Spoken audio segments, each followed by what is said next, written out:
একদিনের ব্যবধানে 2.8 ডিগ্রি তাপমাত্রা কমে মৃদু শৈত্যপ্রবাহের কবলে পড়েছে উত্তরের জেলা নওগাঁ।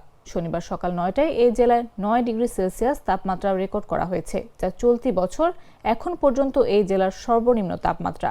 নওগাঁর বদলগাছি কৃষি আবহাওয়া পর্যবেক্ষণ কেন্দ্রের পর্যবেক্ষক মিজানুর রহমান বলেন, শনিবার সকাল 9টায় জেলায় 9 ডিগ্রি সেলসিয়াস তাপমাত্রা রেকর্ড করা হয়েছে।